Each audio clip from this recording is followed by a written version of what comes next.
The Silly Goose Gang Podcast. And here we are back in episode 46 of the Silly Goose Gang Podcast. And we're genuinely delighted to be joined this evening by Pritt Mikhelson all the way from Estonia. So Pritt, thank you very much for joining us. Happy to be here. Happy to be here. Yes. So I've my special Priit t-shirt on. I appreciate that. It's funny that this term has gone around. You know, that it started like people say maybe he does that Priit shit. You know, that kind of like maybe like some negative them, but then it came a thing. You know, so and people actually are using this and so I'm happy about the t-shirt. We need to get when I posted a picture of the t-shirt on Instagram, and I said we have to get some Running Man t-shirts and some Top Tall Priit t-shirts. So we need to get some. We need to get you to get some of those made, Priit. Yeah. So in my site right now, there's not lots of merchandise. We have different ideas, but we haven't pulled through, I guess, with the ideas, and probably the merchandise will happen in some point when it gets bigger and we have time and everything runs smoothly and stuff. So it is a good advertisement when people are running around with t-shirts and stuff. So we'll see when we get to that. Yeah, definitely. What was the where was the foundation of all these defensive ideas? What was the catalyst that made you start to develop these ideas, Priit? You just jump to the hardest questions, yeah. Because the answer is I don't know, because I think we all started the hawking and I guess just for listeners the point is that we have that defensive stuff and the joke is always the guy was a genius, so is this move. And so we have to make that distinction, that otherwise people misunderstand what I'm saying. But it all started with I know, like maybe 10 years ago or something, keeping our heads on a mat and not letting cross faces happen. I would even consider maybe Saulo Rivero or something, that maybe he has mentioned something in his old DVDs and stuff or clips. So it started with avoiding the crossface because that was a big control point. And then it became, the position became, as we call hawking these days, but now it is, just I'm actually looking for a different name for it maybe right now. So now we have different positions, but I think it all started from there, and kind of like it wasn't really like a idea or a concept. It was just like we did this to protect the side control and give them to avoid bigger controls. And then turtle happened because somehow I was the generation that I know at Rodatellas, that we watched him compete and stuff when IBJF had different rules, like 2 points for turnover from turtle and stuff. They canceled those on the knees rolls later, and then I don't know why I was interested in him, or was it like that, or it's always fuzzy, because then I met one Swedish person, Eric Linden. Now he's a purple belt, I gave him the belt, I guess. So he was very good at turtle. So I used him to figure out what Tellus did. So it took us a couple of years actually to figure out what is the essential, what he did. And he couldn't explain it, because usually good guys, they sometimes cannot know what they do. They just do them. And so that was big part. And then I used him to figure out the Tellus, and then Tellus made sense. But so he was the closest thing I had to Tellus. So I was lucky to meet him. Panda is totally recent. I think maybe 3 years ago. Somehow I know Tellus plays it, but he used it like a transitional point. I started to play it, and it just worked. But it was just, I don't even know I know everything what came after those points. When I discovered that, then I know what I do. Let's say if you ask me what did I do before I, let's say did my turtle, then I would say I have no whatsoever recollection what did I taught before. or let's there was definitely some random things here and there, I had to explain something, but it's really like a before Christ, after Christ moments when literally you understand the position, and then I'm like, okay, now everything makes sense and I can build everything on that. So that's why I call those positions 0 points. They're like a new timeline totally. And it's easy to go like, okay, when I add this, when I add that, and it's super easy to pass on. So, but it's like, I think many people, when I say it, it's like, oh, well, how can you not know what you did? I think it's very common that people teach different techniques during the years, and they don't know what they did 2 years ago. But so for those purposes, those 0 points, what we have discovered so far, they are very useful. That there's a really easy to put things on, and I exactly do know what I do. So it makes sense of it to teach jiu-jitsu in my mind like this. So what else we have? We have Running Man. I think Running Man also a little bit came from Saulo. Even the name is a little bit, let's say, stolen from him. He in his YouTube clip also, I think he shows something turning away, and he famously said that, oh, he's just behind me, he's not taking my back or something. He was talking about it. So I guess Running Man, and I kind of have added some details and stuff, and I do it differently a bit than him.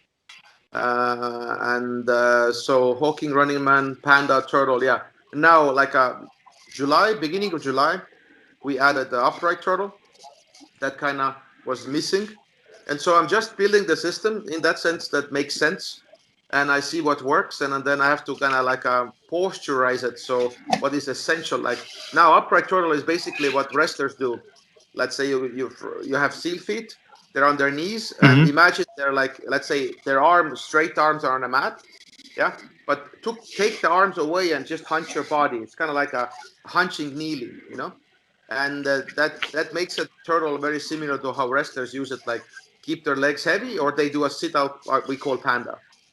So it's just I'm following what works, and if they do it, and if I don't, then I know it's something is missing, and it takes a while to like do it in a jiu-jitsu environment, so to speak, because we have different rules and back takes and chokes and stuff, so to understand how it would work.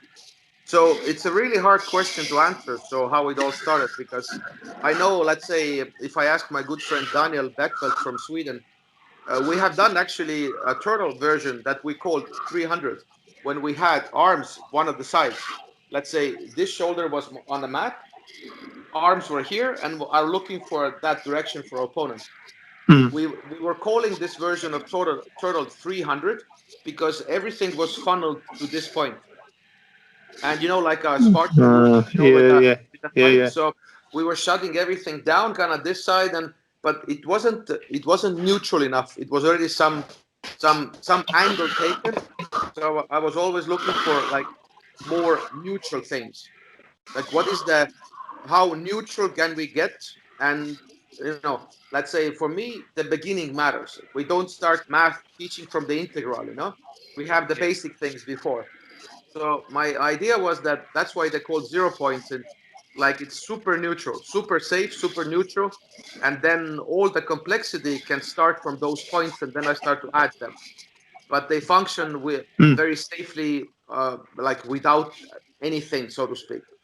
So I kind of call it like Darwin has those theory of evolution, like something starts and then you can explain the evolution, all the complexity in life by having those rules, So those 0 points kind of represent that theory also, that we can every game, literally every game should, so far it is also, every game should fit that 0 point.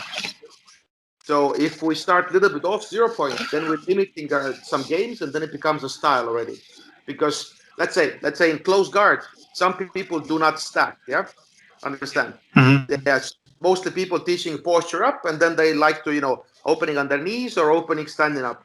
And everything that we see works as a stacking. Let's say stacking passes, can openers, Ezekiel's from the guard.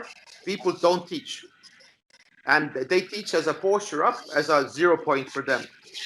But they exclude so many things as working things. We see what works, yeah? stacking works in MMA, and there's Ezekiel chokes inside the guards, and there's many things you can do. So my thing is like I don't want to exclude working techniques. So there has to be a better 0 point for a top close guard than just posturing up. There has to be more universal idea there that could include stacking and posturing up that unifies them. And then I don't say stacking is the best or posturing up is the best or wrong.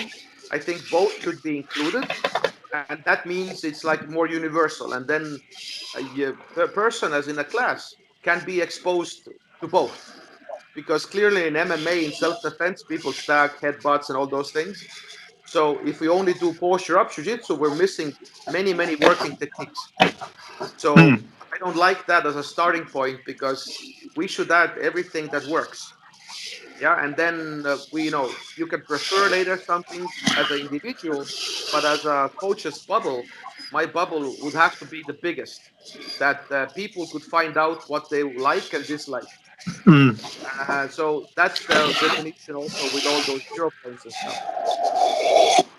So is this is this your sort of philosophy for jiu-jitsu, Priit, that very much fits into the Globetrotters way of thinking, which is very much an open-minded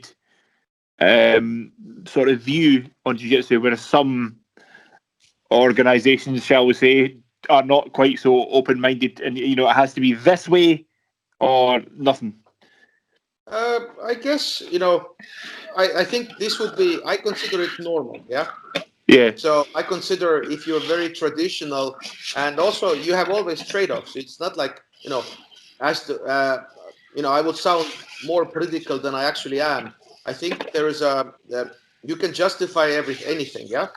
So clearly, I think that this open mind, train with whoever you want. Have an open minded approach to jiu-jitsu. I always doubt that people that came before me could not get everything right. So that's a very dangerous thought, that if you go like at Haley and everybody else got everything right. So the availability and brain power that was available wasn't that big that right now are happening. Yeah. So I'm not gonna disrespect people that came before us, but that's why we have Intel. We had Intel 1, and now we have Intel, I think 9, yeah, or 10. So now we can know better. So I'm always gonna be a little bit questioning that what people did before me. For me, it comes very naturally. I know some people wanna more like follow the tradition and stuff. If tradition makes sense, why not? If tradition doesn't make sense, we have to change. Because I really don't want that jiu-jitsu becomes something like, let's say, Jeet Kune Do became, that Bruce Lee was one of the most open-minded person, and then if he died, people got stuck in his way, and then stopped to evolve, And so that's why I think in jiu-jitsu also, it is a bit dangerous to go, oh, this is the way we did, 10 years ago. This is the way our master did, whatever, and this is the way we're going to do it. But we have always new information about anatomy, how to train, pedagogy. So they couldn't do everything right. So in that sense, in a very polite way, we have to challenge all that and do it better. And we owe it to them, because clearly people before us also challenged everything they knew. That's why we have Brazilian Jiu-Jitsu and all those things. So we cannot stop that, oh, he made a ready product, So I feel many people are getting stuck in that mindset that it's done, And for me to go, I don't know why I pick defense or why I see those things. I cannot really explain. Yeah. But certain things I feel passionate about, and I know people could do better, and then I have my voice and annoy people a little bit. Yeah. One of the things that annoyed me when I was coming to the end of my amateur boxing career was everything was always the same. Always the same, always the same. Everything was the same constantly. There was never an evolution in any thought process. And then, when I started training jiu-jitsu, I was introduced to jiu-jitsu through Dan Reed, and it was like a whole new world of like endless possibilities, and that was really exciting to me. Really exciting.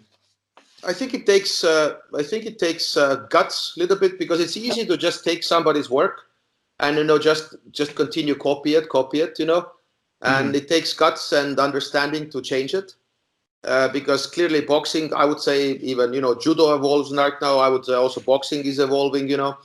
I always use boxing references, but maybe somebody can correct me. But also, we're not seeing that everybody does what Lomachenko does. Clearly, Nobody can. Nobody can. Yeah, but I think we could. My argument is, I'm not a boxing. I don't know the boxing foundations that deeply. I can change it. Like, I'm dealing with jiu-jitsu a little bit. I'm changing certain understanding of certain things. But I think if you can make everybody do what Lomachenko does, I think it, or Mayweather or something, I think there's room to go. And we have to understand what makes them special, how they did it, what is the essential, what they do, and why not pass it on? Because clearly there's a certain gap between certain information. Yeah. And then in jiu-jitsu, so defensive seems like, defense is as much, you can also see yourself, like, people are studying, attacks, and they have different crazy sequences. But let's say, I don't know much people that are studying defense deeply, There clearly is some people. It's not, I'm not gonna say that I'm the only one and stuff, but I think defense can be way more better, because it's the way we do it with frames in a side control bottom and all those things. I think there's a huge potential, and I'm trying to inspire people to think about it, to challenge certain old ways, and to prove it on a mat. And still, the burden of proof is on me. So that's why I'm using seminars and sparring rounds with good guys, to show them what we can do and what I can do, and then challenge their thought patterns, and make them question things. And if they take a stop position in side control, if they end up having no underhooks and no traditional way of attacking, they're gonna question everything they learned, and they're gonna go like, "What the fuck?" What is going on here? That why I don't get underhooks, or why it's so hard to take your back, and why you expose your back and you don't care about it. But then we have a conversation. So I use that, my ability to annoy people, to get through the ice, and really to prove them what I can do, and then we can talk about it. And that's how I spread. Yeah, I suppose that by itself might kick in another level, because if people are getting frustrated attacking you, Priit, that could then create a new way of attacking that's not been thought of before. So it keeps the evolution going, doesn't it? Yeah, so because I'm not saying Kimura doesn't work, and I'm not saying guillotines and everything won't work. I'm saying attacking, finishing mechanics, they work, but I'm really, really against the setups that are traditionally taught, because I think the good setups, good defense will force people to adapt to different setups. Because if you really get the underhook and get the Kimura grip, and then I would guess, let's say Kimura finishing is easier. But if you don't get underhooks, people fight you like a wrestler, then you need certain different setups that are more real. And if you get underhooks and stuff against me, clearly against somebody else is easier, So in that sense, in the right context set. So I believe that, I agree with you that that the defense is the layer that is pushing the attacks to become better. Because if you're getting good arm bars, I will give you my arm. This right arm is pretty good on escaping arm bars, and I will promise you, finishing arm bars is very interesting against me. And I will challenge everything you know about arm bars. And that simple move that people think they know is, again, interesting to study, because I will defend till the really last millimeter, and I'm not going to tap early like a lot of people do. In competition, less, they will suffer more, and actually people do, I guess, what I do, because the late arm bars and stuff are inspired by competitions and stuff we see that works. So I think people sometimes are bored of fundamental things, but because the defense is not there. If you get like 10 arm bars and everybody already taps when arm is here, then you get bored. You want something new. But if I defend till the end, the arm bar will be interesting till the end. And I will adapt my defense, and you will adapt to your attack, and we'll just go climb. So I'm for that more, and I also think that this will resolve fixing the technique chasing classes that people have in jiu-jitsu a lot. Because if you go to boxing, you have those jab and cross classes forever, and that's why people don't like them, because it's the same old shit all over again. It's in a very good, respectful, context. Jiu-jitsu, we have that armbar is boring. We have to teach the crazy things. So my argument is that if we make the defense good and we have all the smart training methodologies, then we can train the Kimura kind of forever, and it's interesting forever because we have resistance and smart defense. So that's kind of like because definitely teaching techniques every class is not thinking about longevity is not very healthy, because you will end up doing like 100 or whatever, 50 or 200 techniques in a year, and that's if you learn 10 years, you can do the math. So I usually say this like a just quick comparison, that if you do, average person trains twice a week, you do 2 techniques in a class, so that's 4 in a week, so that's 8 in 2 weeks, that's 16 in a month, and so in a year it's already like you can imagine what it has. So then I know there's sometimes there are concepts and stuff, but still there's too many things, and you hear all the time of let's say I'm a black belt and I can't put even like 10 new things in my game in a month. I usually train something for like a month or something, or maybe 1-2 techniques in a month. But we asking beginners to do like crazy things every class, new techniques, new pass. Everything needs timing, context, resistance, problem solving. So I think some things we can do better. I know in jiu-jitsu is more wider with techniques, let's say, compared to boxing, but I still think we can do way better, and the technique teaching formula we have to challenge it a bit. Yeah. One thing that seems, I've always thought this about, but without having spoken to you, Priit, is that you seem to be quite a deep thinker in terms of everything. So do you have do you have a lot of philosophy in your head, generally, and does this just play out in jiu-jitsu, or is it just jiu-jitsu makes sense to you? Or do you have? Are you just a deep thinker? I don't. I'm. Let's say jokingly, I think I'm in a certain spectrum. Okay. I have a lot of loops in my head. I get stuck in a loops, and things frustrate me until I have to figure them out. And I guess this is one of the ways I make sense of jiu-jitsu myself, because without structure, jiu-jitsu frustrates me, because I use structure to make sense of it, and logic and everything else, because I don't understand it in a very feeling based. In a way, I know when I fight and there's feeling and stuff, but I cannot make sense of it. It's very hard to pass on, and I don't understand what I'm doing myself, and it's very hard to repeat the test, to repeat the experiment. But with the structure, I can understand why the structure is built this way. If I get beat up, I change the structure. So that's why you can say I'm visual person.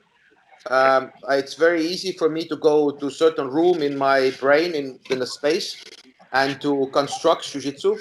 I don't know if it's normal what I'm saying or not, but I can easily close my eyes and see people rolling, and I have a space.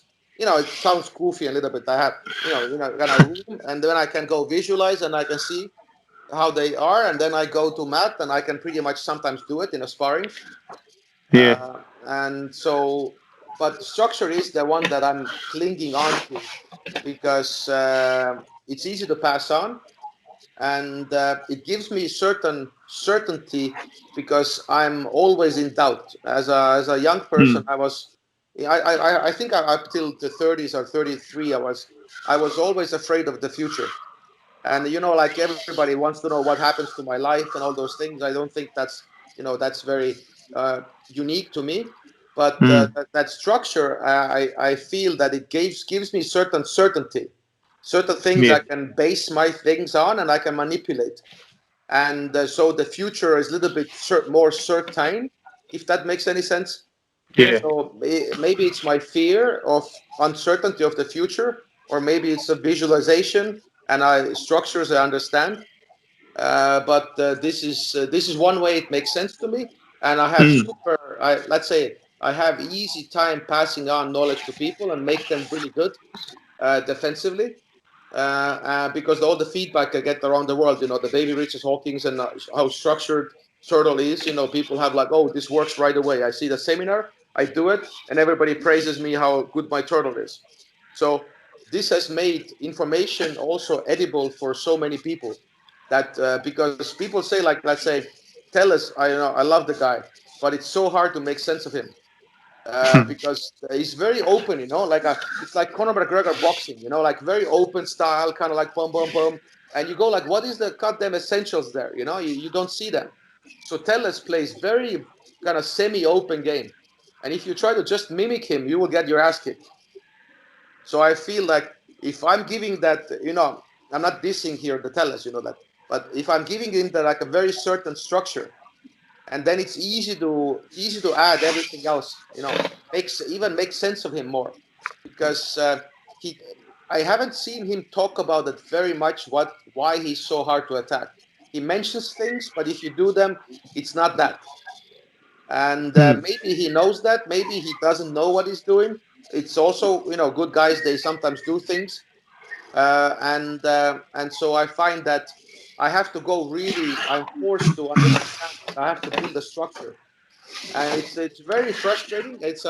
Sometimes it's a blind belief, and I lose most people in that road. A lot of people don't come with me because it will go past the limit of your belief, because I literally believe blindly that there's something there, and I believe I can figure it out, and it's a very lonesome road, because most people start to doubt you and say it's nothing there, you're chasing a ghost. And then if I figure out, then they're, oh yeah, obviously, yeah, I was thought, and so I don't mind that, because that's my passion, and they do what they can. So I don't, it's not a blame on people, but I find it's always like like not funny even, but in some other areas, some people have more belief on something else, and they go other routes, and I feel I'm not gonna go there and let them figure it out and tell me later. So Yeah. I find in jiu-jitsu I have that weird belief. I see a structure that I can't articulate yet, but I have to go there. Yeah. And it frustrates me, and frustration kind of fuels me, because I know I have to figure it out, because I use it as a force. Many Yeah. people think like frustration is like, oh, I don't want to do it, but it actually fuels me, Yeah. because I know the change is coming. I like the I like the idea of having, so if you take your running man for example, it's such a nice position to be able to retreat to. So if you want to try something, you could fall to running man, become safe again before you advance. It's a very nice position. So if you try something crazy, so if you're whatever you're doing and it doesn't work, you can fall to running man, regain some composure, and then regard, and then go again. It's such a place to be. So do you, when you're thinking your way through these things, Priit, do you get comfortable in the defence and then try and work your way into an attack from that position, or how do you, how does, or does it just happen in your head? So your question is, how do I do it? Yeah, how do you do it? Yeah. So I think the really honest answer is, I never know how I escape. And that's really honest, because I don't think that I really don't think it's important. Um, you have to know the escapes. I mean, I think you have to know how underhook works, stiff arm, how the guard pull works, and how standing up. You have to know the jab, cross hook, body punch, overhand. You have to know the options, and then it's just a free play, because my job is to give you a structure that keeps you safe long enough so you can figure out not on a panic mode how to get out. And also the structure has to allow you to have failures. And after a failure, you have a place to go back to and try again. Yeah. Because I don't think it's very wise to teach people that every first attempt you do as an escape is a success. Because I literally, I think in the right context, you understand me that the way jiu-jitsu is taught, escapes are like, okay, you have underhook and then you win, in that sense. But it should be taught that you have many failures, and maybe you do underhook, it fails, pull guard, misdirection, underhook, maybe success. You know, so it has to be taught as a more like I will always call this a sport attitude. Yeah. That and sometimes underhook doesn't work against that opponent, then you use something else. You learn I call it I learned to map people out and then see what they do and see what kind of, like, first round in boxing, I Yeah. kind of Yeah. see I what was. they do. That's exactly what I was going to say. It's just in boxing, it's just a normal thing that Yeah. the first round, the guy feels the guy to see what he will do. So I move around. I don't give you any. If I'm stuck enough, I guess with crossface underhook, it's a different story a little bit. But even in that case, but I have to a little bit move myself, a little bit, see what they do, see if I push, where they put their weight, see how I can build up my escape as a sequence, not like as a escape. And first of all, yeah, if I, in my ideal world, if I don't give you anything and I'm in side control, I would just move around between my postures, feeling safe, mapping you out, and understanding your reflexes and attack patterns. And then I start to find first of all, recognize the exits. And then I can poke the exits because I know they are the exits. So I'm going to poke and see how your reaction is to those exits. And then I'm gonna set you up and trick you, look right, and then I go to the exit. So I'm gonna use this kind of sports analogy because I know if there's I know what the underhook is, so I have to prepare for whizzers, overhooks, darces, guillotines. So then I have to know what's coming. So I have to little bit have my scouts out for that, and maybe even not pick it because um, you know maybe you're well versed in that area. I pick something else when you have less weapons available. So that's why I know people ask me always, like, why don't you show escapes on my new site, the defensive BJJ. I also show escapes, but I actually do not think they're necessary at first, because I think really first is like stay safe, do not give them anything, take from them everything, like a Spartan rules, and then look for ways out, and then it magically just happens. Because as again, I'm not a boxer, but I'm loving to use those boxing analogies. I don't know I'm gonna hit you in the face. I'm just gonna feel a little bit. I'm gonna see your reflexes, and then I'm trying to pick you apart. And definitely from previous videos, I can see that you're more like I can punch you more with overhand or whatever. I see those kind of flaws in the game maybe, and I try to exploit. So that's the previous videos I can watch. But in a match, I'm just gonna see what you do, and then definitely I have to have the weapons of the escapes, and then Yeah. I just get out. And sometimes the way I get out, it's not really like set standards of moves. If you've done jiu-jitsu, you know that sometimes you get out, but not in a way you're taught. Yeah. It's like it's always a little bit different here and there. Yeah. So that's why it's hard to teach specific techniques, because it's always a bit different. So Yeah. then the question is, I would have to teach you a very that kind of technique that is very abroad, very very wide, and then we have to drill progressive resistance, and then then comes the variations and stuff during the drillings. But Yeah. I can't teach you specifics, because then there's like millions of them. Yeah. And then, but I think in jiu-jitsu people get stuck in specifics, and then life is always changing. But then it's like, how do I make you adaptable for a change? So then it's like concepts and ideas and just resistance, progressive resistance drills, and less specifics. And then let them play the game, and then let them figure out the stuff on their own. Yeah. So that's more like gamifying things. And then the simple guard pull, even against black belts, is always interesting.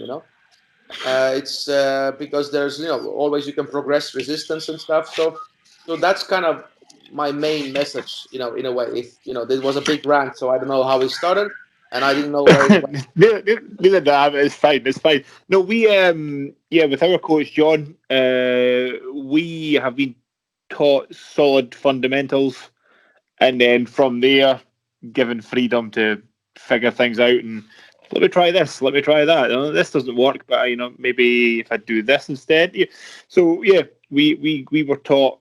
Our coach John is a brown belt under Dan, so we were taught very solid fundamentals, and then go and have some fun with everything else, basically. Which is the way that I love to learn and train and think. Think your way through things is great fun. I guess what I would say, I know why people like certainty, and also why it's even so appealing for adults, because I'm always gonna, I don't have kids, and some goes like, oh, you don't know anything about parenting, but let's say I'm using their words and I'm checked with the parents. But let's say basically what your goal is when you have a kid is to keep them alive. Yeah. Yeah. And for them to adapt. You cannot teach them lots of specifics. You just have to make them adapt to things, and figure stuff out, and you can guide them, but specifics will kill their attention. In that sense, in a very right context. So, and what happens in jiu-jitsu, you have clubs. You have clubs when people have those specific curriculums, specific techniques. You have specific white belts and blue belts and purple belt techniques that I don't think exist. There is no black belt curriculum, and I think we should get over it in a 2020. And I still know that people are doing brown belts and black belts curriculums, and there's no black belt sweep in the world. So that is just ludicrous to have those things. And also, I know what people like, oh, make me a black belt, and they want a specific road, because that's the certainty thing. But as people have forgot how learning is, learning is a mess. Learning is trying. You have some methods, but it's still trying and failing and trying, and you're just moving towards the goal, I guess, a bit. But it's very, very, when you have this method that we talk about, and then you have in our next row is a method that is certainty. Every class is technique. 20 class you participate, you get a stripe, you get a like 60 classes, you get a blue belt, and people go like, oh shit, and I get a black belt in 6 years. Okay, I pick that, because clearly they know what they're doing. And other club is that teaches uncertainty is like, oh, they don't know what they're doing, Yeah. So I know. I think that's a problem. Yeah, I know. There's a few clubs local to us where people have gotten blue belts 18 months, and then they ask how long I've trained for, and it's 4.5 years now, still a blue belt. But for example, Dan would not give me a blue belt until I had competed at white belt. So they have now gotten, people have gotten blue belts because they took X amount of privates, and then they get blue belt, and it's not you're not sort of blue belts, but not the same thing at all, and it's quite frustrating because people go blue belt, exactly the same, but they're not. Yeah, it's quite frustrating. That is a problem, because then it's more about, I think, how, let's say, how your club and maybe should advertise itself, because clearly there's a difference. And if beginner coming to the jiu-jitsu, they're thinking, oh, the blue belt, so they don't see anything else, and that's when those clubs that give out a lot of belts very quickly, they win more customers maybe at first, let's say, and then more advanced people maybe, and then usually it's a very, let's say, let's take the road that it's like more, let's say, or paranoia would be soon, if you give soon out those blue belts, those people know that they're not good compared to other blue belts, and then the club would be very closed soon because they don't want to get exposed. Yeah. Yeah, and they start to live in their bubble, and anyway maybe they don't compete much, and then they have their excuses why this doesn't work and why they don't compete and stuff. it's a really it's a really weird, like a spiral kind of way, and Yeah. it doesn't have to be always that bad, but there's cases that those traditional clubs, they become so traditional, cut off from everything because they will get exposed. Some Yeah. traditional clubs are more like, let's say, they want to keep their traditions, and why not? But I think overall, if you would compete and everything, but I think, sorry, if people start to compete also for clients, Mm. I think those are the things they start to manipulate. Oh, Yeah. if I give you a faster blue belt, you will pay your money to me. So I think, in a way, I don't know how to solve this problem, but maybe the clubs that do it better would start to call them out, that write about it in their homepage, write Mm. about what's going on, why it's different, why it's not, what beginners should check, and when you go to the club, what you should ask, what you should check. I think it's about educating the client, and then Mm. they can start to demand a better product, because Yeah. clearly, if nice guys are always quiet and the bad guys are making a lot of noise, you know so this Yeah. will always happen. Like there's a famous quote that that smart people are always in doubt, and Yeah. then other people are always making noise, and then they get all the attention, so to speak. So, and again, I'm not, if somebody's listening, I'm not making that traditional things are bad or good. There's always trade-offs. if Yeah. somebody if somebody would want to have like really traditional way and they know what they're getting into it, I don't mind. But it has to be a conscious choice that why they're doing this. I like it. I understand the trade-offs and go that Mm. way. Yeah. But Yeah. if they're signing up for something else and they get something else, I think there's a reason I would disagree that you would have to be really like a see-through system that you would give people and not trick them to get them into the system. And I know if you get them into the system, then they have very hard time to leave. So Yeah. they rather stay, and then they start to defend the system also. Yeah. So Yeah. it's a tricky market thing that I think can be used not correct way, so to speak. Totally. Yeah. No. I agree very much, because I started a few years back with a traditional style where, as you were saying, Priit, it was, these techniques are blue belt techniques. You don't learn them until blue belt. Those are purple belt techniques. Those are brown belt techniques. And you had to work your way through. And I left that club for various reasons. And since coming across the way I train now and the style that I train under, it makes more sense to have, that uncertainty. It's proving that thing, having the uncertainty makes it Yeah. easier So to learn. so there is, let's say, if you take guitar and stuff, there is a way you start, and there is a first open chords, and then you have paré stuff moving back and forth on a scale. But there is certain linear way, but still I wouldn't go that far that would say, oh, there's an purple belt, because yeah. So I think philosophically it will fall apart, but I understand why people do it. So I think let's say one fear might be that people lose interest, that there's nothing Mm. to learn, and then they will go. But I would say, look at guitar. If you get to the basics, then you start to improvise and you start to make music even, and it's not gonna get boring. It's gonna get fun because you're artist. You can be an artist. You can create. So, Mm. and that keeps you motivated forever because it's your own signature. So why make people clones and techniques? But the point would be, let's get people to as early as we can to the level of creation.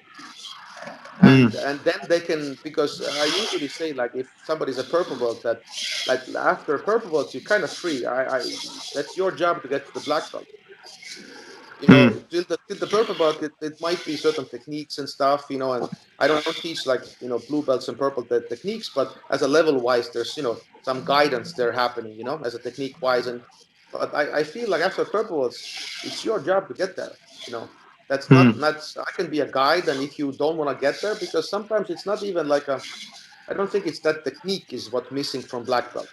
Sometimes it's a self confidence. Sometimes it's certain like awareness, timing issues, and sometimes people need to compete a little bit or do a little bit lifting, get a little bit strength. There's different reasons, and I think that's their thing to figure out. It's not a linear road, and they have to make it, and then they did it, and that's more value than just somebody carried them. So Yeah. yeah. And most importantly, have fun. I think the creation and gamifying things are fun, because Yeah. if you're playing as a kid, you're always creating something, sandcastles or Yeah. whatever you do, and then your imagination goes through, and if you learn something specifics and you have to walk, I guess, in somebody's shoes a little bit.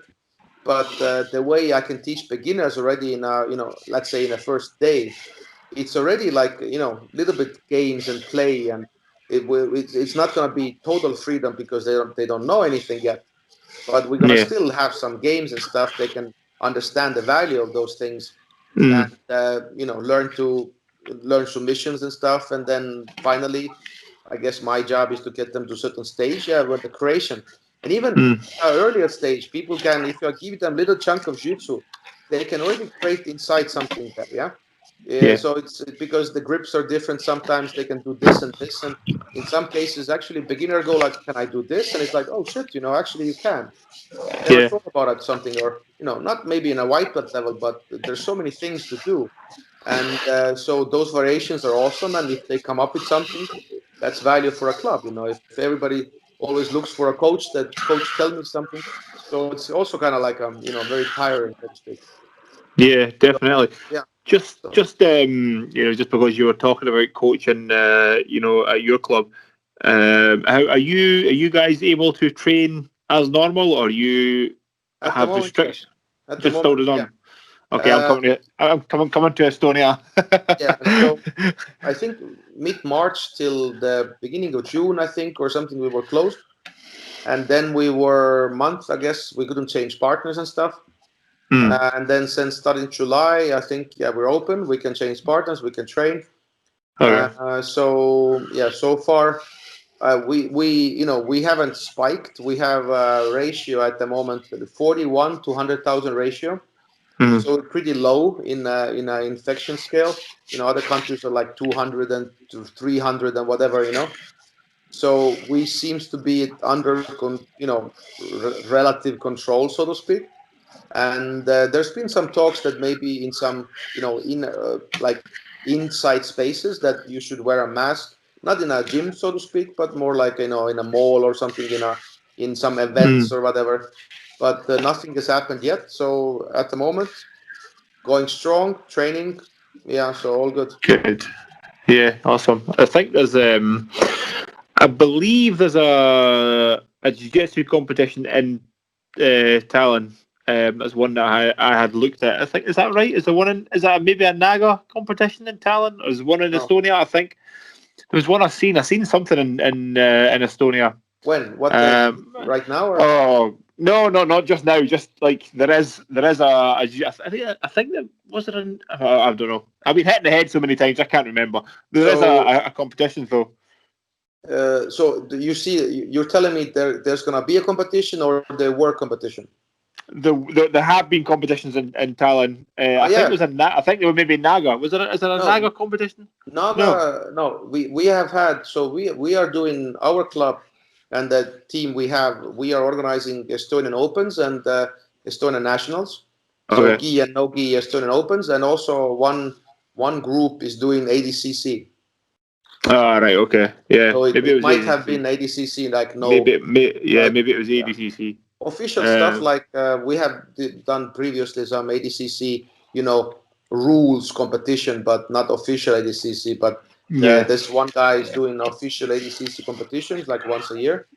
Yeah. So I think that might be it or something. Yeah, maybe that. Yeah. How did you meet Dan, our good friend Dan? Yeah, he's a good friend now.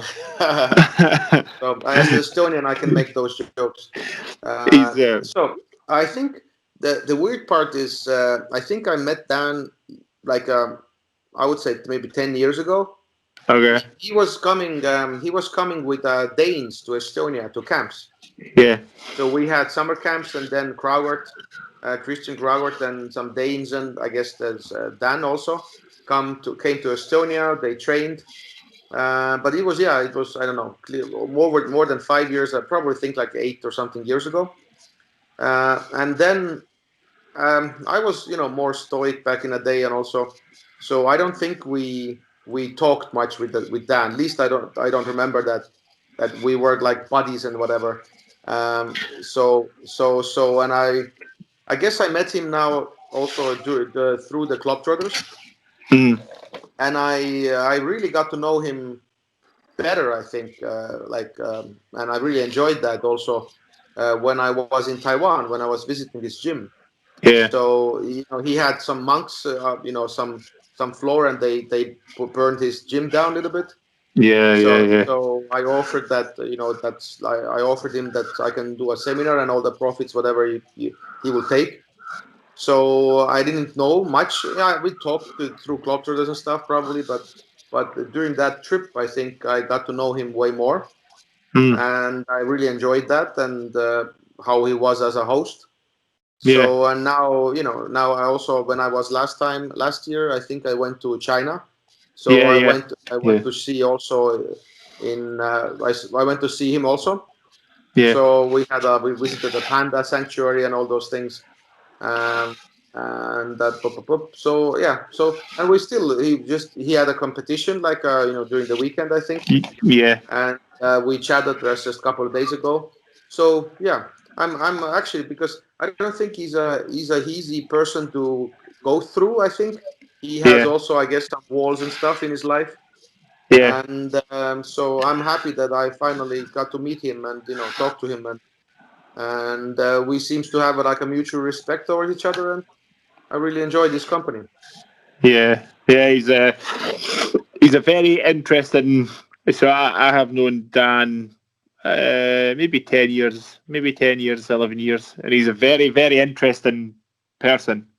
He's very, very interesting person. But yeah, no, it's just that I've never asked, how you got to know each other. But the Globetrotter thing is interesting to me. How did you meet Christian? Is that?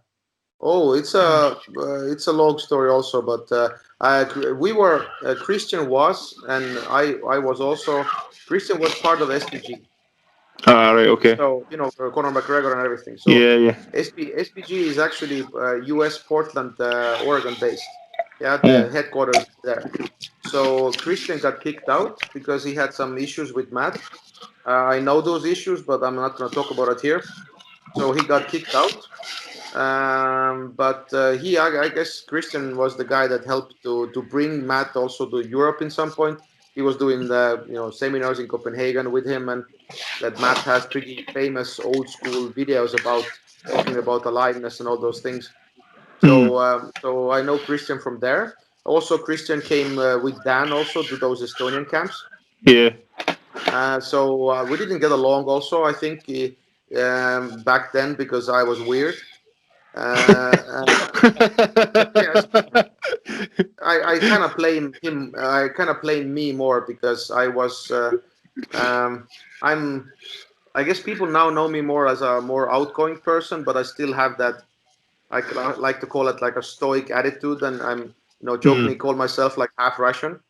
mm, But I'm Estonian born, and I'm proud of that and everything. But I was also brought up in Soviet times. okay. So I have that stoic side of me and kind of blunt way of saying things. Yeah. And then so with Crowert, I don't think we hit it off right away. And he was also like renting a house and then partying and training once a while. So and also I think when Crowert did his world tour, with the club trottering, Mm, mm, he's doing the 6 months, and he finished the tour in Estonia. okay. So and I know he left and then did his own thing. And I think I didn't, I think I knew what he was doing and stuff, but I didn't talk to him at all or something. And then again, 2017, maybe May or something, and I wrote him that can I do a club tortoise camps or whatever. I don't know the reason why I called him, because I think I was looking to get out of SPG a little bit already. Mm. I left 2018 summer, but I was contacting Robert already 2017 summer.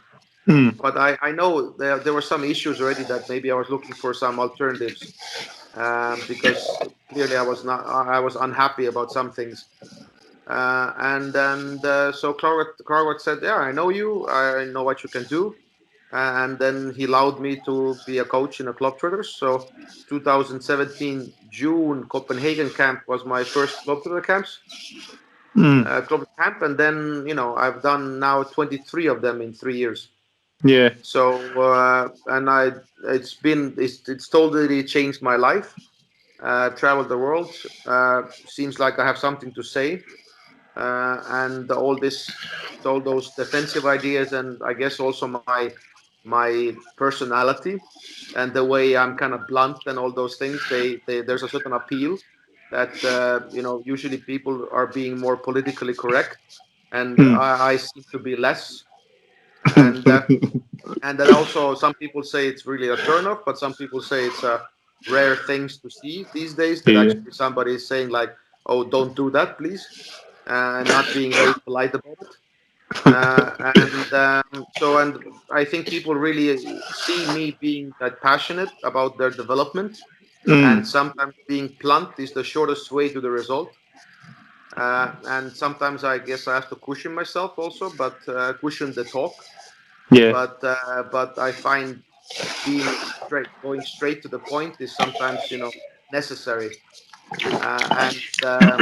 But people are maybe too much used to this sweet talk all the time. Yeah. And clearly, I've softened myself, and you can hear stories about how I was 2017 and how I'm acting now. I guess there's a softer version of me, but there's still the Priitness in there. And What? I think Globetrotter has helped me to open up more as a person. Mm. And I've always have been a loner. Always played with my toys alone and everything else, and I didn't have much friends where I was growing up. So I'm always been in that kind of sense, that always alone. So I appreciate so much the club trotters and the support I get, that I get to socialize and to develop that aspect of my personality, to become Mm. more, so to speak, more normal. Not in a bad way normal, but not average normal, but for me normal.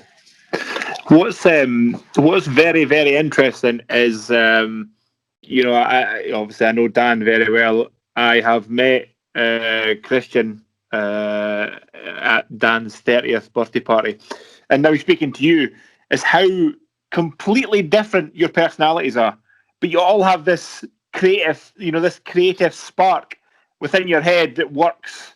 Obviously comes together, and you combine ideas, but so different in terms of you're saying you're quite blunt, and Dan has a more very cheeky. He's very he will certainly with me or Ali, he will insult us on the mat quite comfortably. He's very, that's how Dan is, and Christian's way more kind of laid back. It's very interesting how three completely different, I mean, absolutely polar opposite personalities, but have the same creative spark within their head where things make sense. It's very interesting. So Very interesting thing. yeah, that was my kind of my fear at the beginning, that I would be, because that has happened to me before, so to speak, that I would be excluded because the way I am.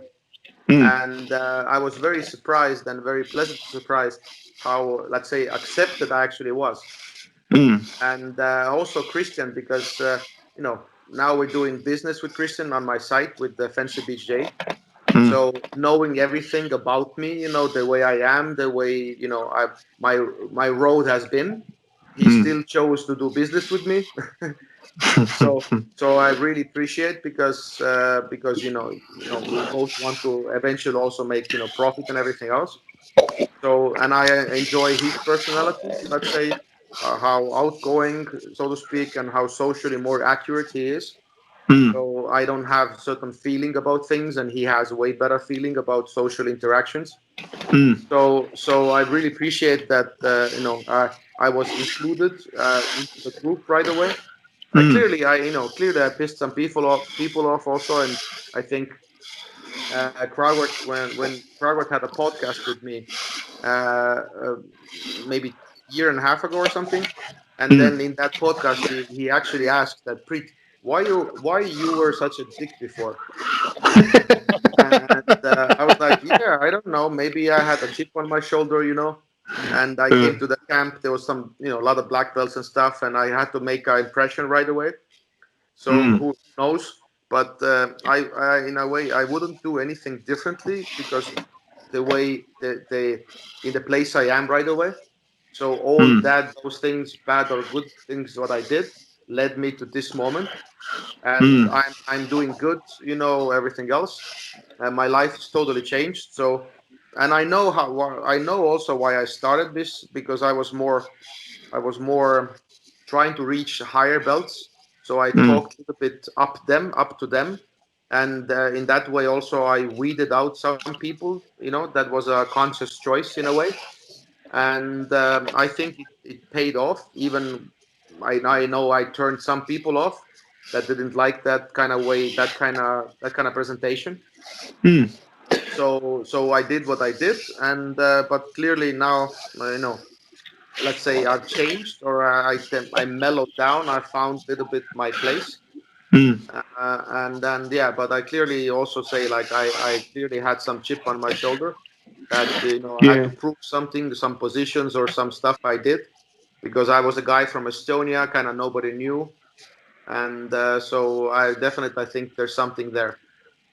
Yeah, it's the thing is, with life, it doesn't matter how nice you are, or if you do everything perfectly or you do everything wrong, somebody will always think you're a dick. So it doesn't, you can't possibly please everybody. So all you can do is be the best version of yourself, because somebody will not like you. Somebody will not like Ali. Somebody will not like me. Somebody will not like you, just because they don't like you, and they will never like you. Just the same way that everybody will love you. Somebody will love you. So it's the same. It's just, that's life. Just be But authentic. I guess you can go like you can analyze, I guess, with some childhood traumas. That if I'm always been a loner, so to speak, I want to belong. And then I cannot, let's say jokingly, I cannot have like refusement from the other group. That I want to. So you can have certain things. I don't know how deeply based they are, so to speak. But if I would say there's nothing there, I would also would be also not honest. But and also I think personality or something, person's development doesn't have to end when they're 40s. So now I'm 43, so I'm happy that I'm learning still stuff about me. I'm figuring my stuff out, try to do it better. So, and people that knew me like 4 or 5 years ago will maybe go like, oh, you have gone through a change, so you're different now. My wife has said that to me, that I've changed, and so and I enjoyed that. I think when I'm 50, I hope I've changed more. That. So in that sense, I'm not ashamed of that, because I had to figure out those things maybe later than most people. Yeah. And I'm using this social vehicle to also to make sense of me, because people give me feedback, and everything. So it helps, because if you are not around people, then I don't get so much feedback towards the way I am. So right now it's a really opposite in that sense, that I'm so much doing camps, so I get more feedback towards the way I am.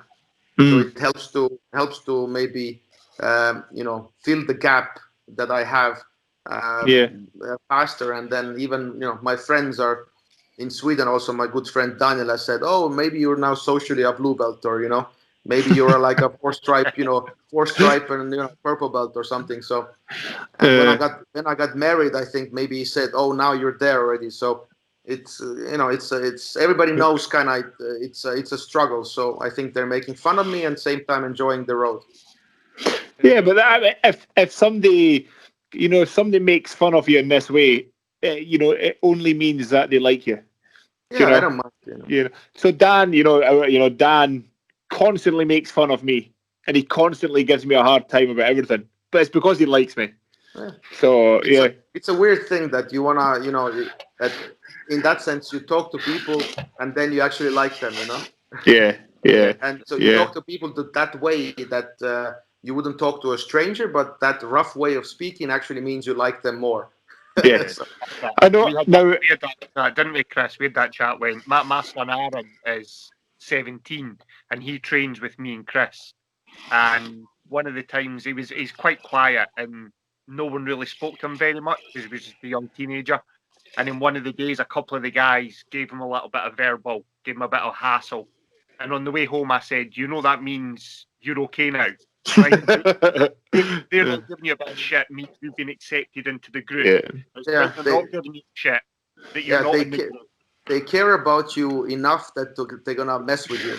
So I don't know how things are in Estonia, but in Scotland, it would be completely normal for me to, walk into jiu-jitsu and see Ali and say, how's it going, dickhead?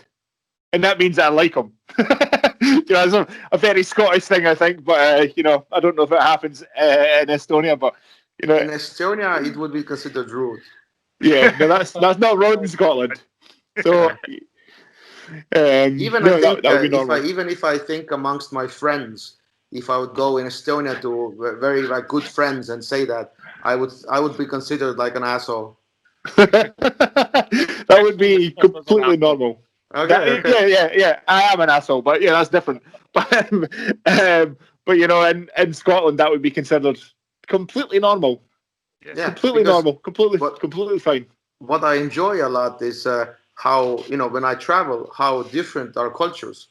Because when I went to Sicily, in Italy, they kiss people to the cheek, Yeah. So that was so weird to me that, and I was willing to do it with the females a little bit cheek to cheek, but to do it with with the guys, it took me a week. Because it's like okay, do a cheek to cheek, and then that I understand it's showing the affection in showing the friendship level and everything else, but it's just coming from the Estonian culture that it's so we don't even shake each other arms, If I don't see you a month or two, maybe I shake your arm, and and now right away do that kind of cheek to cheek thing. And so I enjoyed the differences with culture. You say you're gonna go, oh, what's up, dickhead, and they don't talk like that, but they kiss in a cheek, and then you go another culture. And so it's for me, I enjoy what is normal, when I travel. I learned about it, and then it also puts my my kind of upbringing in that environment. So I feel how I react, And so it's very so that's why I also love traveling. So yeah, definitely. It's people are completely fascinating all around the world. So I remember watching, there was a Klitschko documentary a while ago. I think it was just called Klitschko, and both brothers, Vitaly and Vladimir, were talking about growing up in Soviet Russia. I think they were born in Kazakhstan actually, and they were talking about how when they grew up in Soviet era, Russia, how the West, everything was perceived, everything else was bad, and then when they travelled to America, they were told, don't speak to Americans, they're very bad people. And then they went to America, and everybody said, how are you? And they went, what the fuck?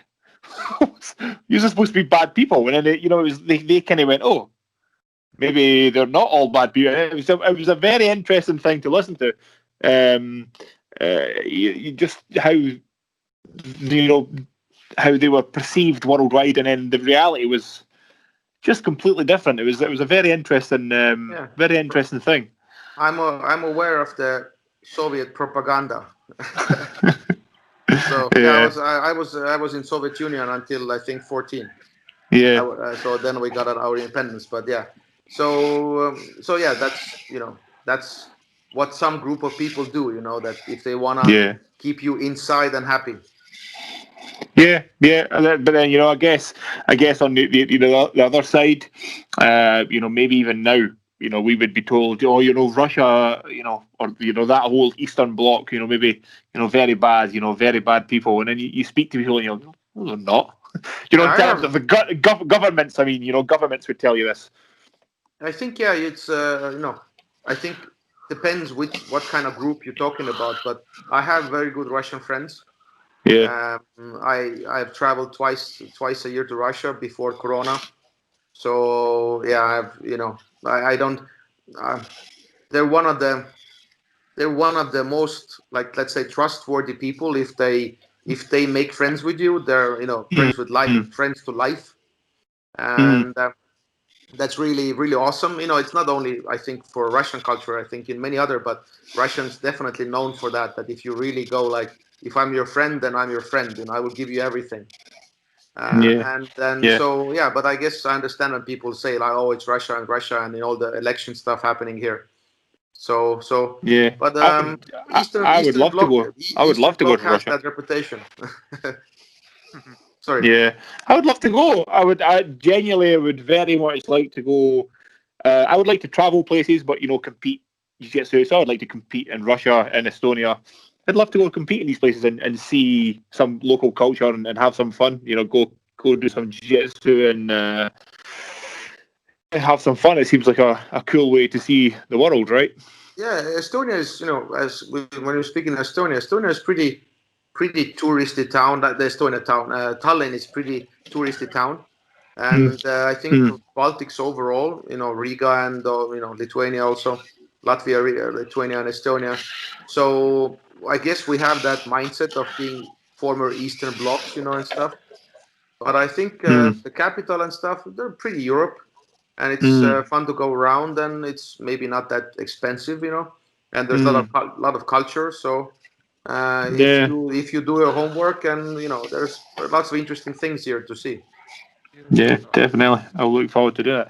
Yeah. Well, Priit, I have a workout to go and do, so I have to cut this a little bit short. But yeah, I have to go and do a workout. So and it's now 9:15 here, so it must be 11:15 with you. So it was very interesting. It was very nice to pick. There's a little bits and bobs that we could pick there, and I like watching the YouTube videos. So keep making those, please. And yeah, we'd.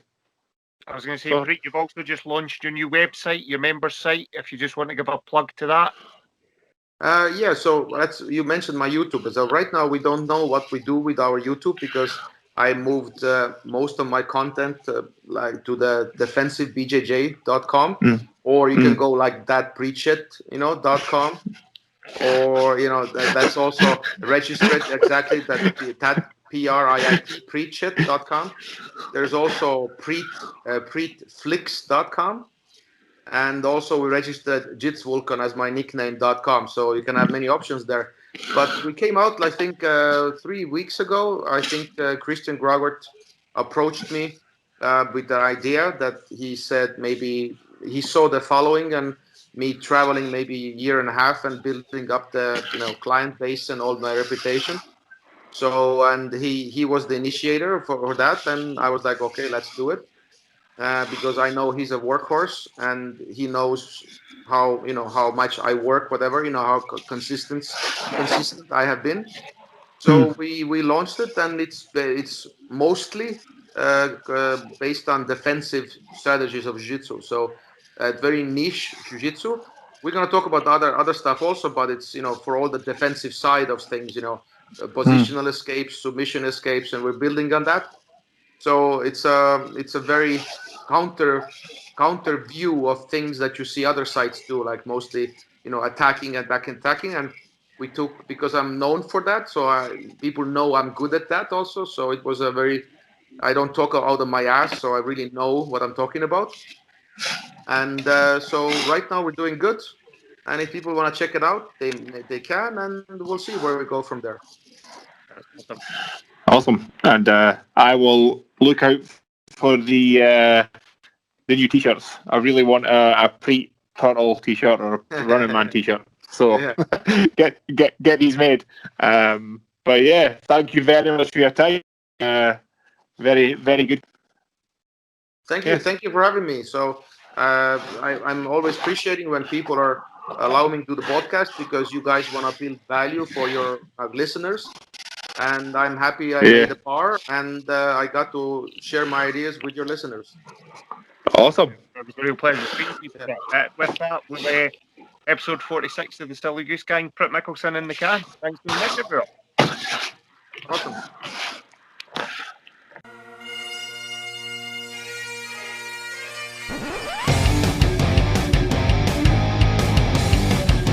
The Silly Goose Gang Podcast.